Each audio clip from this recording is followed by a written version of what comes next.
C'était au cours d'une de ces inspections dans le parc du Square Uvira lorsque, se joignant au constat général, l'honorable Moïse Katumbi Tchapoué constatait la désolation qui avait élu domicile en ce lieu grandement fréquenté par des étudiants et quelques promeneurs en mal de romance. C'est vrai, c'est un parc qui est en train de mourir. Vous allez voir ce que nous allons faire de ces parcs parce qu'on doit protéger nos parcs. Donc nous allons faire un parc sportif. Désormais on le sait. Et c'est le contraire qui surprendrait lorsque le gouverneur du Katanga promet la réalisation de sa parole est juste à quelques pas de là et se manifeste au grand jour. C'est un fait devenu habituel. Dans ce même exécrable parc a fini, comme promis, de prendre place un aire de gymnastique ouvert, semblable à celui qui a, quelques jours auparavant, été installé au parc Forest et qui le sera à travers différentes autres communes de la ville. Sans attendre aucun coup d'envoi, les sportifs ont pris d'assaut le parc et s'adonnent sans réserve au travail du corps. Dans un environnement qui, par un passé récent, n'était qu'une poubelle à ciel ouvert. Bon, je suis en train de travailler, j'essaie de travailler sur la poitrine. Hein? Oui, c'est ça que je suis en train de travailler. Ouais, ça nous aide beaucoup. Il faut d'abord courir et puis venir un peu, donc relaxer les muscles. Oui, travailler les muscles pour avoir la formation.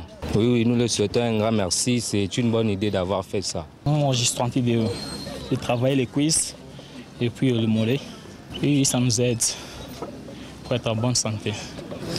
Et nous les remercions pour tout ce qu'il a fait pour nous. À des kilomètres de là, le gouvernement provincial du Katanga n'a pas oublié les sportifs de la commune Roachi, où également un autre parc a fini d'être installé avec actuellement quelques réglages de finition. Ici aussi, c'est le même engouement et la ruée vers les six-pack, de la santé distribuée à tous, gratuitement. Et dans l'avenir, ces jeunes gens sauront qui remercier en admirant leur tablette de chocolat. Plus loin encore, sur les sites du Square Forest, aucune machine ne chôme. Et c'est dès les premières heures du matin jusqu'aux heures avancées de la nuit qu'à tour de rôle, les sportifs se relayent. Une preuve que ces machines sont solides et originales, sans rien avoir avec une quelconque fabrique de deuxième choix. L'honorable Moïse Katumbi Tchapoué est passé par là et a répondu naturellement à l'appel de son instinct sportif. Il a rejoint ses administrés qui marqueront immédiatement une pause pour l'accueillir chaleureusement. Ce vendredi 4 avril 2014, il passe d'une machine à une autre en réservant à chaque athlète une attention personnelle, soit conseillant sur un exercice, soit encore intervenant pour corriger quelques erreurs dans l'exécution. Il est tout à fait à l'aise dans ce rôle combien délicat du personal trainer.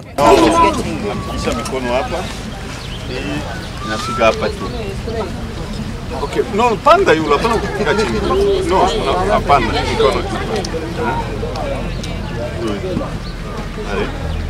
Voilà, comme ça.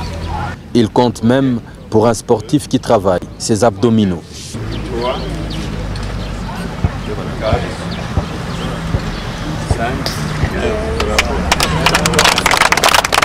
Joignant l'utile à l'utile, il invite les sportifs à quelques pratiques de civisme en les entraînant au ramassage de certains déchets qui traînaient par là, qu'ils acheminaient, comme indiqué, dans les poubelles prévues à cet effet. Ces parcs de sport qui ont pris d'assaut toute la ville ont également pris la direction des installations de l'ISP Lubumbashi où l'on est encore à l'étape de la préparation de la base devant accueillir les machines. Dans un avenir proche, ces élèves à la course auront un supplément de matériel didactique très approprié. C'est en même temps l'occasion de se rappeler que la belle clôture en treillis qui sécurise l'enceinte de cet institut est une contribution de l'honorable Moïse Katumbi Tchapoué qui n'a pas encore fini de réserver des surprises très agréables à ses administrés qui lui ont collé la mention « Très grande distinction ».